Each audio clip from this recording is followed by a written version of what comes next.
Bonjour tout le monde. On est réunis aujourd'hui pour la sortie du livre 3 minutes pour comprendre le Big Bang, écrit par Igor et Grishka. N'est-ce pas? Bonjour Igor. Yes, Grishka. bonjour Cédric et bonjour tout le monde. On est Voilà. ravis de vous rencontrer. Donc je suis ravi de vous rencontrer aussi et on va vous demander de poser des questions. Est-ce qu'il y a des gens qui ont lu le livre déjà ou qui l'ont parcouru? Il y en a qui sont en train de le parcourir en tous les cas. Voilà. Est-ce qu'il y a des gens qui veulent poser des questions à Igor et Grishka? On va peut-être commencer comme ça, ou est-ce que vous voulez faire une petite introduction du livre? Quelques minutes, en fait 3 minutes. C'est le titre, donc 3 minutes d'introduction, qui peuvent devenir un petit peu plus en fonction des questions que vous aurez à poser. Mais d'abord, une question qu'on nous pose souvent, c'est mais pourquoi 3 minutes pour comprendre le Big Bang, alors qu'on sait que quand même le Big Bang est une théorie relativement complexe, qui peut être assez longue à exposer et à détailler. Alors pourquoi 3 minutes? Alors il y a 3 raisons à ça. La première, Igor va vous la donner. Donc vous avez vu au passage que Igor est là et que Voilà. je suis Krishna.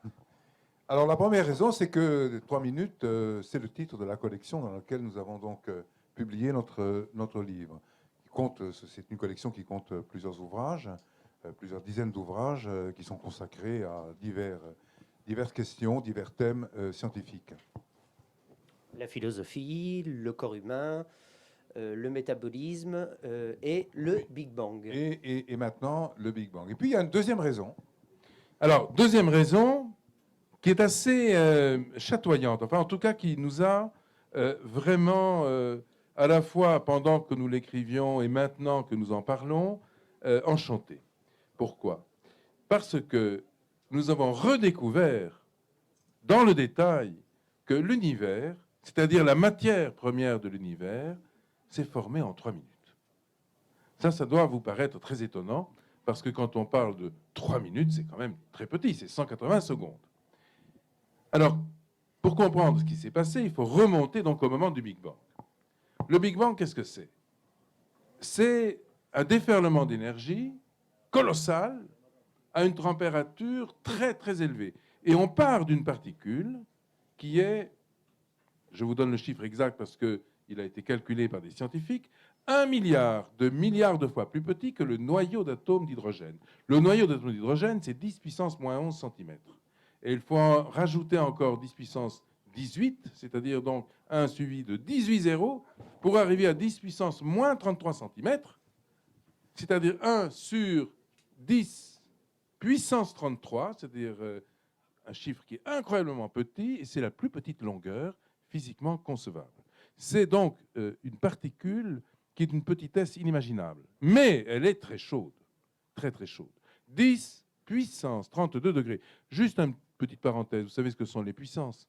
Quand je suppose qu'il y a des lecteurs assidus ici de Gibert, donc des scientifiques, des gens qui ont une culture dans le domaine de la science, des sciences de l'ingénieur, ou sciences de la matière, etc., et mathématiques. Donc 10 puissance 1, c'est 1 suivi de 1 zéro.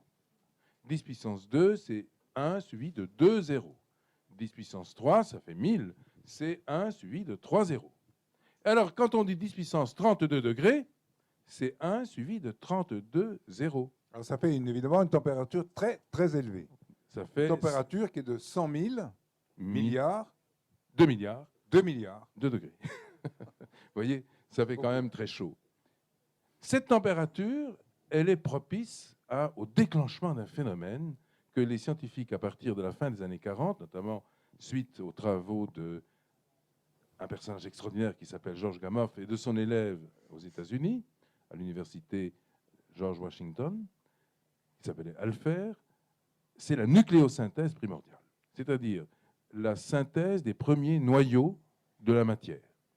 Et ces premiers noyaux de la matière, donc les premiers noyaux d'atomes composant la matière, se sont formés à partir du Big Bang, 10 puissance donc 32 degrés, et à la bonne température, tant que cette bonne température durait. C'est-à-dire qu'il a fallu que cette température dure un certain temps pour qu'on puisse fabriquer ces noyaux d'atomes d'hydrogène, qui sont, comme vous le savez, les noyaux les plus simples de toute la matière. C'est juste un proton, c'est-à-dire un noyau, avec un électron, c'est-à-dire donc, disons, un petit corps beaucoup moins massif, 2000 fois moins massif à peu près, qui tourne autour. C'est une représentation un peu naïve, mais enfin, c'est quand même une représentation de la réalité telle que les physiciens s'accordent à la reconnaître. Alors, ce noyau d'atomes d'hydrogène, il est fabriqué à cette température de 10 puissance 32 degrés et pendant une certaine gamme de températures jusqu'à ce qu'on tombe à 1 milliard de degrés. Et là, la réaction de nucléosynthèse s'arrête parce que il fait trop froid dans le four cosmique pour continuer à fabriquer des noyaux d'atomes d'hydrogène. Et ce moment où on atteint le milliard de degrés, c'est juste 3 minutes après le Big Bang. C'est-à-dire qu'en 3 minutes, la température va chuter de manière dramatique de 10 puissance 32 à juste 10 puissance 9, c'est-à-dire 1 milliard. Une fois qu'on passe la barrière, la frontière du milliard de degrés, le four cosmique est trop froid, on ne peut plus fabriquer de noyaux d'atomes d'hydrogène. Mais il faut que vous sachiez qu'aujourd'hui, dans l'univers que nous connaissons, c'est l'univers connu qu'on peut observer, 98% de la masse de l'univers est composée donc d'hydrogène, ce qui veut dire que pratiquement 98% de la masse de l'univers tout entier, de la matière de l'univers, a été fabriquée dans ces 3 premières minutes, 180 secondes. Et c'est donc la deuxième raison pour laquelle nous avons eu beaucoup de plaisir d'appeler ce livre 3 minutes pour comprendre le Big Bang. Et il y a une troisième raison. Qui est en fait purement lié à la lecture que vous pourrez éventuellement faire de ce livre, parce que si vous l'ouvrez, vous remarquerez qu'il y a donc sur 2 pages apparaît un chapitre, donc il y a 60 chapitres en tout, et on a fait l'expérience, Keshka et moi, c'est-à-dire qu'en fait vous pouvez lire le chapitre, c'est-à-dire dans sa partie principale, en 3 minutes. C'est le temps qu'il vous faudra pour saisir à peu près, globalement, la teneur et le contenu de chacun des articles. Voilà, donc 3 minutes. J'ouvre au hasard, vous voyez, j'ouvre au hasard, et là, j'ai un chapitre. Alors, dans ce chapitre, vous avez ici une partie centrale, et c'est cette partie-là qui donne l'essentiel du livre et qui est lisible en 3 minutes. Alors après, bien sûr, vous avez d'autres choses. Vous avez des textes qui sont ici, et puis vous avez des images. Ça, c'est très important, les images. On a sélectionné plus de 6000 images pour en retenir seulement 1200 qui sont dans ce livre. Il y a quand même 1200 images. Alors pour les plus jeunes d'entre vous, comme pour vous, les enfants qui êtes là au premier plan, vous allez pouvoir découvrir des choses dans ce livre grâce à des images qui sont très riches et en même temps elles sont assez rares parce qu'on a été les chercher aux 4 coins du monde. On a été en Russie, on a été au Japon, on a été aux États-Unis bien sûr pour trouver ces images assez rares et que pour certaines sont publiées, qui sont publiées donc pour la première fois. Il y a un CD audio aussi. Oui, il y a également un CD audio. C'est très important de découvrir ces choses-là aussi par le son. Et des sons qui ne sont pas simplement d'ailleurs notre voix, parce qu'on raconte ce que je vous raconte là, on vous le raconte aussi donc dans le texte, mais d'une manière très comme une aventure, évidemment, puisqu'on prend le fil de l'aventure des hommes qui ont trouvé évidemment les premières clés qui ont permis de comprendre le Big Bang dès les années 20. Et puis on fait entendre des voix de ces personnages mythiques, par exemple Einstein, au moment où il raconte ce qu'est l'équation de la relativité, ou bien par exemple le son du Big Bang tel qu'il a été recomposé dans les laboratoires aujourd'hui, et grâce à notre préfacier qui est prix Nobel donc, de physique pour avoir découvert la première image du Big Bang Show, parce qu'il a été celui qui a été photographié donc, en 89 grâce à un satellite aux États-Unis. Le satellite s'appelait Kobe. Donc, la toute première lumière émise par l'univers, juste 380 000 ans après le Big Bang. Il a eu le prix Nobel donc, avec son collègue George Smoot en 2006. Et nous avons eu, grâce à lui, donc, accès à notamment le son, ce son inouï que vous entendrez donc, dans ce CD du Big Bang. Voilà donc les 3 raisons qui nous ont porté à donner ce titre. Évidemment, on s'insère dans une collection. Donc, mais il y a tout de même d'autres raisons qui font que oui, on est heureux de voir que le fond et la forme coïncident donc dans cet ouvrage. Et là, maintenant, nous serions évidemment très heureux de répondre à vos questions sur le Big Bang, l'origine de l'univers. Alors, est-ce qu'il y a des questions? Quelqu'un veut poser une question? C'est toujours la première question la plus difficile. Après, il faut se jeter, hein. Allez-y, n'ayez pas peur. Un courageux. Oui, alors bonjour. Bonjour. Alors donc je viens d'entendre que 98% donc, de la matière s'est formée donc en 3 minutes, de tout l'univers. Mais alors, la matière noire, qu'est-ce qu'on en dit alors de cette fameuse matière noire qui, paraît-il, compose vraiment massivement l'univers? Oui, alors, quand vous dites massivement, j'ai dit tout à l'heure quelque chose qui, j'espère, vous a intrigué. C'est que j'ai dit finalement que 98% de la matière connue, Oui. de l'univers connu. En fait, les physiciens se sont rendus compte, les astrophysiciens et les physiciens se sont rendus compte qu'il existait peut-être, très probablement, et maintenant très, très probablement, d'autres formes de matière que celles que nous connaissons. La matière que nous connaissons, elle porte un nom un peu barbare en physique, c'est ce qu'on appelle la matière baryonique, c'est-à-dire qu'elle est faite de ce qu'on appelle des baryons. Les baryons, ce sont les éléments fondamentaux, structuraux de la matière. Ce que nous connaissons chez nous, c'est-à-dire les protons, les électrons, etc. Tout ça, ce sont des baryons. Maintenant, il existe une matière non baryonique, enfin une grosse hypothèse qui est pratiquement certaine, qu'il existe d'autres formes de matière. La matière baryonique ne formerait que 4% de la matière de l'univers. Donc 96% nous sont inconnus. Dans ces 96%, il y a donc deux formes d'énergie-matière dominante. Il y a d'un côté l'énergie noire, ça c'est très important, l'énergie 73%. noire, 73%, Beaucoup. et puis 24% à peu près de ce qu'on appelle la matière noire. La matière noire, comme l'énergie noire, il faut bien le reconnaître, il faut être très humble devant les mystères que la science nous impose, ben c'est une forme de matière totalement inconnue. Quand je dis totalement inconnue, c'est qu'on en a une vision un peu formelle, on a des propriétés indirectes, on a des hypothèses, une constellation d'hypothèses d'ailleurs qui aujourd'hui se mettent à... Mais on ne sait pas. On ne sait pas aujourd'hui expliquer ce qu'est l'énergie noire. Je me souviens un moment où j'ai passé ma thèse à l'école polytechnique, on venait de découvrir cette énergie noire, j'avais même moi-même trouvé des conclusions pour ce qui concerne la répercussion de cette énergie nouvelle, de ce champ scalaire, comme on disait, pour accélérer donc l'expansion de l'espace-temps. J'avais été d'ailleurs assez vivement critiqué pour ça, parce que j'avais dit ça. Pratiquement pas les premiers, j'avais été, à l'époque où ce n'était pas connu, cet effet n'était pas du tout connu, il n'a été admis qu'à partir des années 2000. J'étais donc un peu plus tôt, en 99. À quelques mois près, ça s'est joué, mais quand j'étais en face de mon jury à l'école polytechnique, j'ai été extrêmement...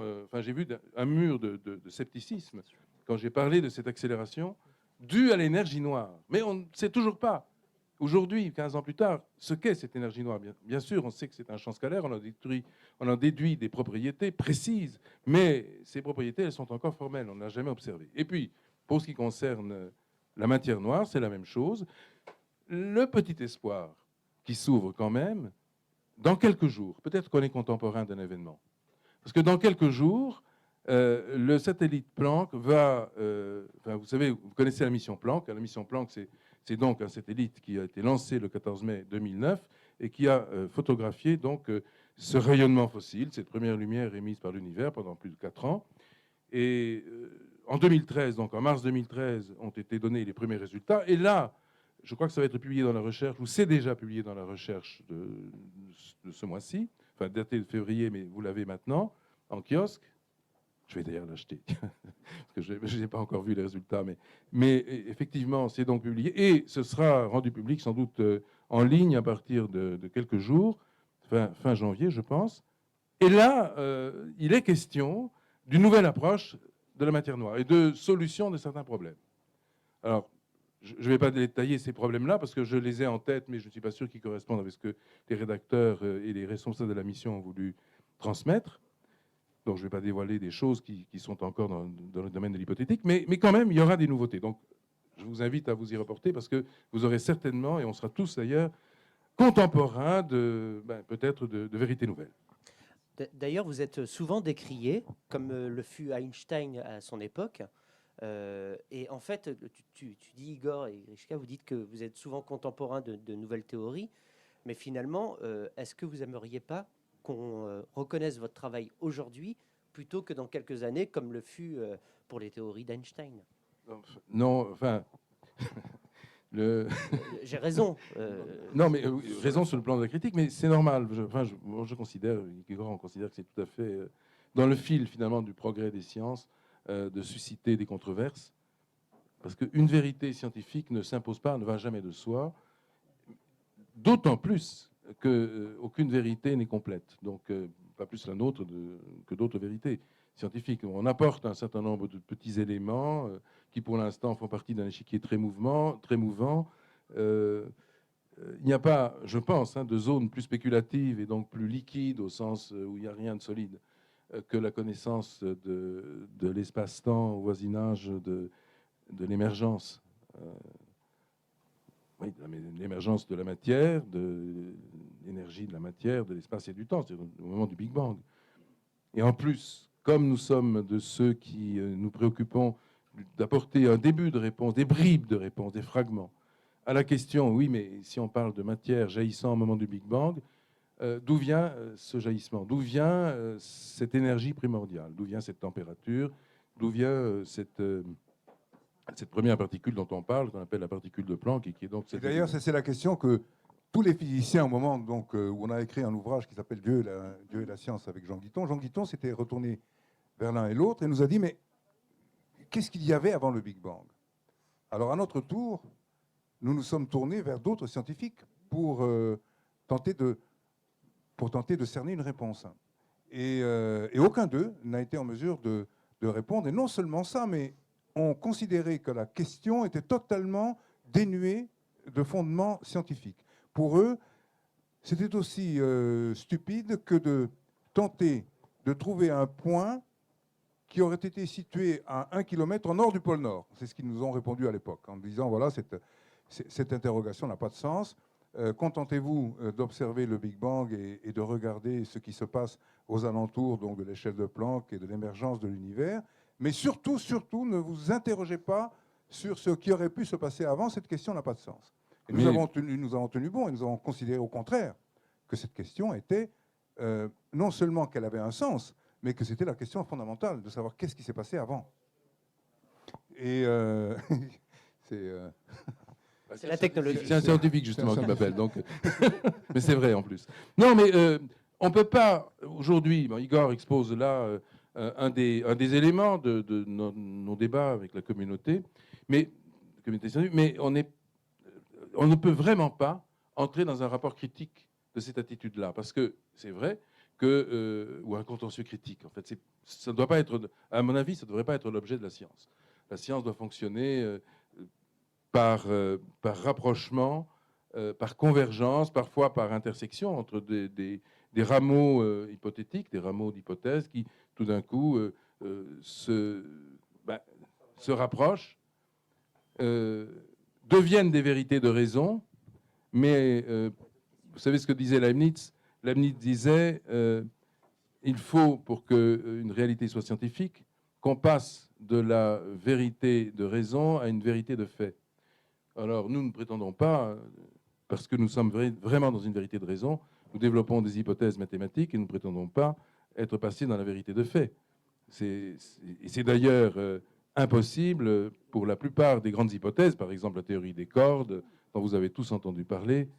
La théorie des cordes est une très belle théorie, mathématiquement très consistante. Dans mon jury, j'avais 3 grands cordistes qui étaient passionnants dans leur développement, mais malgré tout, la théorie des cordes ne détient pas, pour l'instant, de réponse prouvée au voisinage de ce qu'on appelle l'échelle de Planck. Donc, il n'y a pas de vérité consolidée.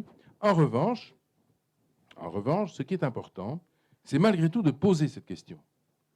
On ne peut pas, d'un point de vue scientifique, éluder cette question de savoir d'où vient cette énergie primordiale. Ça, c'est une première question.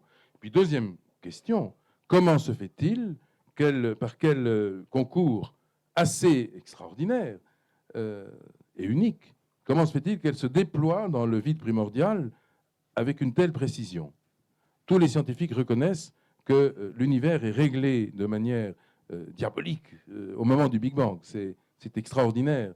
Si quelques-uns des paramètres qui caractérisent donc l'univers au moment du Big Bang avaient été différents, nous ne serions pas là pour en parler. Donc, si seulement un seul de ces paramètres avait été différent, quand on parle d'un réglage qui se situe à 10 puissance 120 décimales derrière la virgule. Donc, le réglage est au milliardième, 2 milliardième, 2 milliardième, 2 milliardième, 2 milliardième, 2 milliardième. C'est tout simplement vertigineux. Et ça, on ne peut pas l'expliquer. On ne peut pas l'expliquer dans le cadre de la science telle qu'elle se présente, avec le recours, ou la trousse à outils, comme on dit, d'hypothèses qui existent. Donc, ces deux questions-là, il fallait les poser. Bon, nous les avons posées. La seconde question est peut-être plus difficile à résoudre que la première, mais la première, elle ne peut être résolue, et finalement, elle est naturellement résolue, c'est ce qui est intéressant, quand on a recours aux mathématiques. Moi, ma thèse est une thèse de mathématiques, et ce sont les mathématiques qui m'ont permis de traverser des hypothèses. Alors, je ne veux pas dire que les mathématiques disent tout, mais elles disent beaucoup. Elles disent beaucoup. Et notamment des théorèmes. Moi, j'ai un seul théorème dans ma thèse. Un théorème qui est suffisamment... il est démontré. Donc, à partir du moment où un théorème est démontré, il est autosuffisant. Maintenant, il peut s'appliquer. Il peut s'appliquer puisqu'il s'insère dans un ensemble de contraintes qui touchent à la réalité de ce pré-espace-temps. Parce que les outils que j'ai utilisés sont des outils qui sont adaptés justement à la description du pré-espace-temps. C'est ce qu'on appelle la théorie des groupes quantiques, c'est-à-dire c'est une théorie des groupes qui déforme finalement les structures de ce qu'on appelle des groupes classiques pour comprendre les phénomènes au niveau quantique. Et quand on applique ça à l'espace-temps tout entier, eh bien, on est tout près de ce qu'on appelle aujourd'hui, qui est un rêve encore, mais inaccessible, mais qu'on appelle donc la gravité quantique. C'est-à-dire le mélange entre la relativité générale et la mécanique quantique. Je vais peut-être un peu loin en disant tout ça, mais c'est important parce que ça vous fait saisir une chose, c'est que seules les mathématiques permettent aujourd'hui de porter des hypothèses. Et la conclusion qu'on peut en tirer, elle est très provisoire. Je ne l'impose à personne, mais enfin, elle est là. C'est que le substrat qui caractérise la réalité avant le Big Bang n'est pas physique. Alors, si je dis ça, est-ce que je suis en contradiction avec ce que disent les physiciens? Bien sûr que non, puisque les physiciens disent l'univers s'est constitué au moment du Big Bang sous une forme matérielle. Donc la matière naît au moment du Big Bang, par définition. Nous sommes tous d'accord, tous ici dans cette salle, nous savons que le Big Bang décrit ce moment qui correspond à la nucléation de la matière. C'est vrai. Donc, mais cependant, ce n'est pas l'instant zéro, puisque on sait, et là les physiciens ont calculé, que ça correspond à un temps très petit qui s'appelle le temps de Planck, 10 puissance moins 43 secondes. Voilà. Mais ce n'est pas l'instant zéro, 10 puissance moins 43. C'est un zéro, une virgule, puis c'est 0, 0, 0. C'est milliardième de milliardième de milliardième. Mais ce n'est pas l'instant zéro. Donc, il y a quelque chose qui nous porte à penser qu'un état antérieur peut être investigué par la science, mais pas par la science physique. Il y a autre chose. Donc, il faut passer par les mathématiques. Et les mathématiques, elles vous donnent accès à cette autre réalité qui a précédé donc la naissance de la matière. Et là, on débouche sur une autre, un de ces fantastiques découvertes que la science a faites dans les années 30, 40. Il existe en fait une science qui porte ce nom, qui est la science de l'information. Et une information, c'est ce qui précède finalement l'émergence d'un être physique. Donc on peut considérer, c'est une hypothèse large, vaste, mais que la naissance de l'univers physique est précédée par une information. Cette information, elle est un peu comparable à cette information qui précède la naissance d'un être vivant, qu'on appelle le code génétique. Tout être vivant est précédé par le code génétique. Eh bien, on peut supposer et faire l'hypothèse que cet être majestueux et magistral qu'on appelle l'univers est précédé par une information que nous appelons, Igor et moi, dans notre jargon, le code cosmologique, qui correspond un petit peu à une écriture numérique, à une forme numérique d'une réalité qui deviendra ensuite physique. De même que nous avons été nous-mêmes une réalité numérique avant d'être une réalité physique. C'est une très importante hypothèse parce que ça résout d'abord un certain nombre de questions qui ont justement mis en fureur les scientifiques quand on a posé la question, parce qu'il n'y a pas de matière avant la matière. Donc déjà, on est déjà avec une résolution, une sorte de résilience de cette problématique-là. Et deuxièmement, ça amène, d'un point de vue philosophique, une donnée nouvelle selon laquelle la matière ne naît pas de la matière, mais d'autre chose, qui est quelque chose d'immatériel et qu'on peut appeler l'information. Voilà à peu près ce qu'on peut dire aujourd'hui sur ces hypothèses. Elles sont convergentes avec d'autres hypothèses qui ressemblent aujourd'hui à celles que nous développons maintenant, enfin depuis quelques années dans nos travaux de thèse. Alors, est-ce qu'il y a d'autres questions? Est-ce qu'il y a quelqu'un qui veut poser une question? Oui. Bonjour. Je voudrais savoir s'il y a vraiment un Big Bang ou deux, comme vous êtes jumeaux, ou plusieurs Big Bang qui s'est vraiment produit pour le commencement de l'origine de l'univers. Oui, alors là, vous décrivez une hypothèse qui a déjà à peu près une trentaine d'années de vie derrière elle, qui est l'hypothèse des multivers. C'est-à-dire, en fait, est-ce que notre univers est un univers unique ou bien est-ce qu'il y en a d'autres? Et cette hypothèse-là s'est développée de façon assez d'ailleurs robuste, hein, puisque de nombreux scientifiques y ont adhéré. Mais ils y ont adhéré pour des raisons qui ne sont pas seulement issues des équations, parce que la théorie des cordes, c'est vrai, génère des univers entre guillemets multiples. C'est-à-dire qu'en fait, on sait aujourd'hui qu'il y aurait peut-être, selon les cordistes, c'est-à-dire en fait les théoriciens de la théorie des cordes, 10 puissance 500 univers, au moins, disent-ils. Mais il faut se représenter ce que c'est que 10 puissance 500 univers. C'est quelque chose d'absolument vertigineux et pas accessible à l'imagination. Nous pensons que l'univers, selon justement sa racine étymologique, il est unique. Nous pensons qu'il n'y a qu'un seul univers et qu'il n'y en a pas une multitude. Et ça pour plusieurs raisons. D'abord, pour une raison qui est liée à ce qu'on appelle disons, la falsification de l'hypothèse des univers parallèles. Cette falsification n'est pas possible. C'est-à-dire qu'on ne pourra pas réfuter l'hypothèse des univers parallèles, tout simplement parce qu'on n'a pas accès à l'observation qui nous permettrait de le faire, ni aux outils qui nous permettraient de le faire. Par définition, l'univers parallèle est irrémédiablement inaccessible à l'observation, puisque sinon, il ne serait pas parallèle, s'il était un tant soit peu accessible à l'observation. Donc l'observateur n'ayant aucun contact avec cet univers hypothétique, l'univers demeure une hypothèse qui est d'autant plus de notre point de vue, donc elle n'est pas falsifiable au sens de Popper, mais elle est d'autant plus, pour nous, suspecte, cette hypothèse-là, que les physiciens associent à chacun des univers des lois physiques différentes de celles que nous connaissons dans notre univers. Pour nous, c'est une violation d'un principe qui nous semble absolument indéplaçable, qui est le principe d'universalité des lois. Pour nous, les lois sont absolument universelles.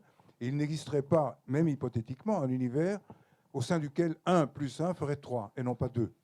Donc il y aurait une vérité mathématique qui est intrinsèque, qui est profonde, qui est incontournable d'une certaine manière, aussi incontournable que peut l'être le théorème de Pythagore, par exemple. Le théorème de Pythagore n'est pas une invention de Pythagore, ce n'est pas lui qui a tout d'un coup décidé de construire un théorème pour ensuite l'appliquer à des phénomènes de la nature, mais il l'a découvert. Et ce qui est extraordinaire, c'est que si on y réfléchit bien, c'est que ce théorème-là n'est pas perfectible. C'est-à-dire qu'on ne peut pas créer proposer une version améliorée, entre guillemets, du théorème de Pythagore. Pourquoi? De même qu'il n'y a pas de version améliorée du nombre pi. Voilà. Le nombre pi, par exemple, 3, 14, 15, 92, 65, 35, et puis jusqu'à l'infini, il est réglé à l'infini. D'abord, les décimales ne se déroulent pas au hasard, mais il n'y a pas une autre version possible du nombre pi. Donc, lorsque l'on dit, parfois, il y a des hypothèses qui sont introduites par des chercheurs qui disent, mais où on pourrait faire varier les constantes, les fameuses constantes universelles pourraient varier. Eh bien, cette variation des constantes universelles nous paraît totalement utopique, parce que ça voudrait dire, évidemment, que les fondements mathématiques sur lesquels reposent ces constantes pourraient varier, ce qui n'est pas possible. Donc voilà. Pour nous, les univers parallèles n'existent pas. C'est une hypothèse qui arrange d'ailleurs beaucoup les scientifiques parce que ça leur permet de resituer l'aventure de notre propre univers dans un contexte beaucoup plus vaste qui est celui du hasard. Et de dire finalement, bon, si l'univers est si bien réglé, parce qu'ils le reconnaissent, tous les scientifiques reconnaissent que l'univers est réglé à 10 puissance 120 décimales près. C'est-à-dire qu'en fait, c'est un réglage absolument miraculeux, extraordinaire. Mais ils disent, mais non, ça n'a rien de miraculeux, puisque finalement, nous avons tiré le numéro gagnant parmi une multitude d'autres univers qui, eux, sont passés à côté de la formule gagnante. C'est la loi des grands nombres, finalement, qui nous a permis d'exister. Il n'y a rien de miraculeux dans notre univers. Il n'est simplement que le coup gagnant d'une infinité de coups qui, pour la plupart, sont stériles. Et puis, il y a d'autres coups gagnants ailleurs.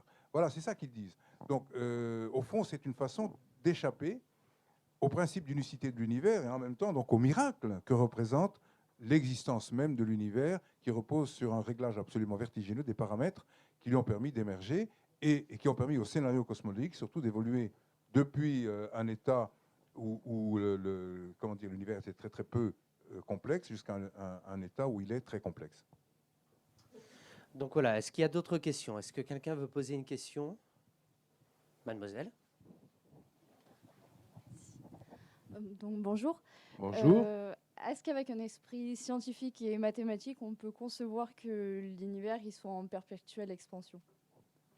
Ah oui, absolument. C'est pas seulement d'ailleurs du point de vue mathématique, c'est devenu un fait observé, mais assez récemment. Parce que justement, avant que je passe ma thèse, Igor un petit peu plus tard, mais déjà en 99, on se posait la question, on était juste à la limite de se demander, mais est-ce qu'un jour l'univers, qui est en expansion aujourd'hui, va revenir en arrière et est-ce que le Big Bang ne va pas être, suivi de ce qu'on appelle un Big Crunch, ce qu'on appelait à l'époque un Big Crunch, c'est un moment où l'univers allait se contracter. On ne savait pas quel serait le futur lointain de l'univers. Aujourd'hui, quand on se pose la question du futur lointain de l'univers, on a la réponse et on sait que l'expansion continuera de manière infinie, enfin illimitée. Pourquoi? Parce que justement, on a découvert l'énergie noire, ce champ scalaire dont on parlait tout à l'heure, et ce champ accélère l'expansion de l'univers et l'accélère de manière exponentielle. Ce qui signifie que l'univers, non seulement il grandit, mais il grandit de plus en plus vite et il ne reviendra jamais en arrière. Donc, ce que l'on sait, c'est qu'il n'y aura pas de rebond en arrière et que l'univers continuera sa course de manière, on va dire, illimitée dans le temps. Donc voilà, est-ce qu'il y a quelqu'un qui veut poser une autre question? Monsieur, approchez. Enfin, parce que je crois que je ne vais pas avoir assez de fil sinon. Ils n'ont pas de micro sans fil ici. Merci. Oui, là. Ils sont là. Voilà. Bonsoir. Bonsoir. Je voulais vous demander, comment se fait-il qu'on soit si... Oui, c'est bon. Comment se fait-il qu'on soit si avancé dans les découvertes en physique, en astrophysique, et que par rapport aux découvertes en neurosciences, on ne sait toujours pas ce que c'est que la conscience? A priori, on est capable d'émettre des lois mathématiques, donc le cortex nous donne ces lois, les nombres aussi. On a beaucoup de, pour revenir plus en amont, on connaît la notion de chiffres aussi, mais on n'a pas la notion de percept. La conscience ne le donne pas. Et comment ça se fait qu'on peut avoir tant d'images et puis d'interprétations? C'était un peu ma question, pour faire un pont en transdisciplinarité entre les neurosciences et la physique fondamentale. Voilà. Très bonne question. Et vous savez que Einstein, un jour, a dit quelque chose. Il a dit beaucoup de choses et souvent des citations qui sont très frappantes. Mais il a dit, entre autres, l'homme est infiniment plus complexe que l'univers. Et donc, il avait raison, bien sûr, à tel point qu'aujourd'hui, tel que vous le décrivez, les phénomènes dits des sciences humaines applicables à la biologie humaine, notamment les neurosciences, nous montrent un spectacle, un paysage d'une complexité telle que pour l'instant, les physiciens sont quelque part un peu en avance parce qu'ils décrivent quelque chose qui est, on va dire, extrêmement complexe, mais tout de même plus saisissable et notamment moins variable, puisque c'est un objet qui, quelque part, et même s'il bouge, même si tout bouge dans l'univers, mais c'est un objet unique et c'est un objet d'observation qui n'est pas fluide comme le sont évidemment les objets d'observation dans le domaine de la psyché humaine. Néanmoins, ce qui est intéressant, c'est qu'aujourd'hui, les neurosciences, d'un côté, enfin ce qu'on pourrait appeler la biologie d'un côté et la physique de l'autre, se rapprochent au sein d'un tronc nouveau qui est apparu il y a à peu près une quinzaine d'années, mais qui devient chaque année de plus en plus vigoureux, qu'on appelle la biophysique. Cette biophysique, cette physique biologique, ou vice-versa, cette biologie physique, en fait, cette biophysique commence à appréhender les phénomènes au carrefour entre ces deux disciplines. Donc la biologie d'un côté, la physique de l'autre, ces contraintes, avec évidemment toujours le recours du langage mathématique. Vous parliez de la conscience tout à l'heure. Je connais un certain nombre de travaux de thèse, de doctorat, notamment une thèse qui a été soutenue à l'École des hautes études en sciences sociales il y a un an, et qui s'est fondée sur le rapprochement entre les descriptions actuelles de l'espace-temps à travers donc l'appareil mathématique sous-jacent et l'appareil psychique. Essayer de voir de quelle manière il pourrait y avoir des analogies à tirer de ce côté-là et peut-être même une description nouvelle. Et a émergé de cette thèse de doctorat, pour ce qui concerne l'appareil psychique, et donc la définition de ce qu'on appelle la conscience, eh bien, quelque chose de complètement nouveau. Je vais juste en dire un mot, mais pas plus, parce que je ne suis pas du tout spécialisé dans la matière, mais ce qui est intéressant, c'est que dans l'espace-temps, on voit, aujourd'hui, nous sommes dans l'espace-temps, dans une, ici et maintenant, nous sommes dans un espace-temps en 4 dimensions. Cet espace-temps en 4 dimensions, 3 dimensions d'espace, 1 dimension de temps, et c'est le lieu de la conscience. C'est-à-dire que la conscience, elle se déploie dans ce qu'on appelle l'espace-temps, c'est-à-dire avec de la mémoire et puis de l'espoir pour ce qui concerne l'avenir, la mémoire pour ce qui concerne le passé, puis on est dans le présent. Bon. Ça, c'est un peu rapide ce que je dis là, mais c'est ça. Hein, c'est la conscience, Freud l'avait très, très bien décrit, la conscience et l'espace-temps, les conversations qui ont eu lieu entre Freud et Einstein vont dans ce sens, sont très solidaires l'un de l'autre. La question qu'on peut se poser, c'est quand on parle d'inconscient, hein, les neurosciences aujourd'hui commencent à appréhender ce phénomène, mais déjà la psychanalyse, il y a longtemps, a commencé à se poser la question de l'inconscient, Freud et puis les autres, tous ces épigones. L'inconscient, c'est une autre forme de rapport à la réalité. C'est une forme qui ne passe pas, évidemment, par définition, par le conscient. Si le conscient est latéralisé, c'est-à-dire donc susceptible d'être décrit dans l'espace-temps par le phénomène de durée, par le temps réel, alors est-ce que l'inconscient est toujours décrit par le temps réel? Freud avait l'intuition que non. Il pensait que l'inconscient ressortait d'une autre forme du temps. Or, cette autre forme du temps, les mathématiciens commencent aujourd'hui à l'appréhender de manière systématique et de plus en plus les physiciens commencent à l'appliquer, avec des applications passionnantes d'ailleurs, ce qu'on appelle le temps imaginaire. Est-ce que vous avez entendu parler du temps imaginaire? Alors, le temps imaginaire, c'est un temps qui n'est pas un temps de l'imagination, c'est un temps qui est mesuré par des nombres imaginaires. Vous savez que les nombres imaginaires ont une propriété qui est assez bouleversante. Ils ont été baptisés comme ça par le grand philosophe Descartes. Descartes, au XVIIe, se trouve en face d'un nouveau problème qui était d'apporter une solution à des équations du second degré de type x2 plus 1 égale 0. Quelle est la solution? Alors, x2 moins 1 égale 0, on trouve tout de suite. Mais x2 plus 1 égale 0, quelle est la solution de cette équation? Descartes trouve la solution et c'est en effet un nombre imaginaire. Donc, c'est x égale plus ou moins i. I étant le symbole des nombres imaginaires, plus généralement des nombres complexes. Or, si vous utilisez, donc ces nombres ont pour propriété d'avoir un carré qui est toujours négatif, c'est fascinant. I au carré égale moins 1. Alors que tous les nombres réels, eux, ont toujours un carré positif. Donc, vous êtes en face d'une nouvelle famille qui vient d'émerger au XVIIe siècle, avant, mais enfin, en tout cas, ont été baptisés par Descartes, le grand philosophe, de nombres imaginaires. Or, si vous utilisez ces nombres imaginaires pour mesurer le temps, vous accédez à une nouvelle forme du temps qu'on appelle le temps imaginaire. Or, ce temps imaginaire serait, c'est là l'hypothèse forte, ce temps serait celui dans lequel se déroulent les phénomènes dits inconscients. C'est-à-dire que dans le temps réel, il n'y a pas de temps qui passe entre un phénomène inconscient qui a été engrammé dans l'inconscient il y a 5 minutes ou il y a 30 ans. C'est la même chose. Ils sont sur le même plan. Donc vous avez là quelque chose de stupéfiant, mais qui nous fait dire que finalement, cette autre forme du temps permet de décrire des phénomènes que finalement les neuroscientifiques se sont eux-mêmes trouvés confrontés à une question, mais qu'est-ce que c'est qu'un temps dans le cadre effectivement de phénomènes qui ne sont pas conscients. Et puis il y a une troisième zone à ce moment-là, puisqu'on est finalement d'un côté le temps réel, de l'autre le temps imaginaire. Quand vous mettez les deux, bien, vous aboutissez à ce qu'on appelle le temps complexe. Le temps complexe, qu'est-ce que c'est? C'est un temps où vous avez une racine réelle, une racine imaginaire, et vous avez peut-être, c'est une autre hypothèse, des phénomènes qui se déroulent dans un temps intermédiaire qu'on appelle le temps complexe, avec une autre forme de la conscience qu'on pourrait appeler, allez, l'ex-conscient. Je l'appelle comme ça parce que bon, j'ai trouvé ça intéressant de voir la mixité. Voilà. Vous avez donc là un petit exemple de recherches qui sont aujourd'hui très fertiles sur ces deux terrains, physique, biologie. Eh bien, écoutez, maintenant, on va passer à la séance dédicace. Très bien. Et je vous invite à continuer cette discussion. Une petite dernière.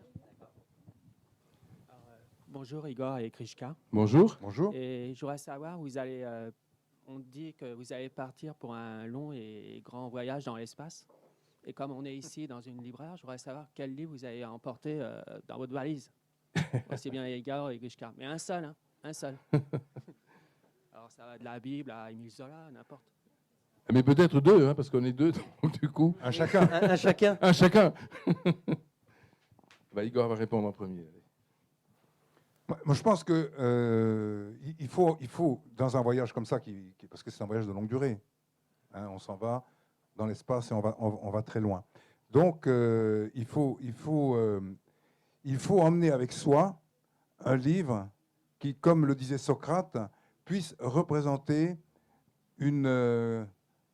comment il appelait ça, un remède à l'esprit. Un remède à l'esprit, moi je pense que le vrai remède à l'esprit, c'est ce que Grishka a décrit tout à l'heure, et ce qui nous a permis d'ailleurs d'entrevoir ce qui s'est peut-être passé avant le Big Bang. C'est un livre, comme le disait Bachelard, un peu difficile, mais presque un peu trop difficile pour soi. Ce serait un livre de mathématiques, mais un vrai, sur les groupes quantiques par exemple.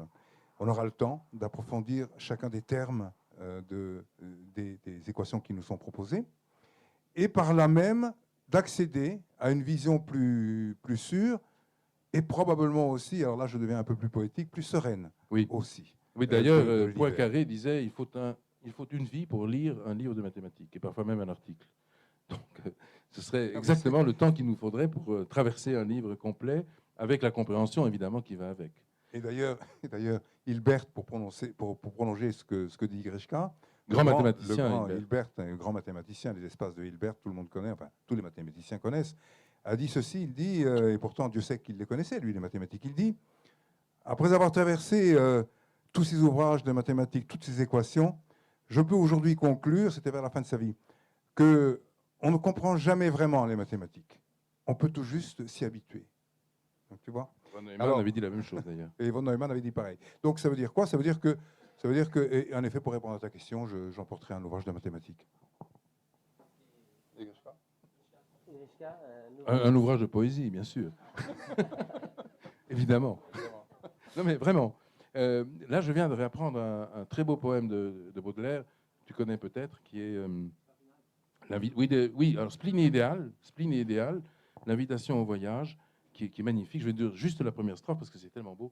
Mon enfant, ma sœur, songe à la douceur d'aller là-bas vivre ensemble, aimer à loisir, aimer au pays qui te ressemble. Les soleils brouillés de ces ciels mouillés pour mon esprit.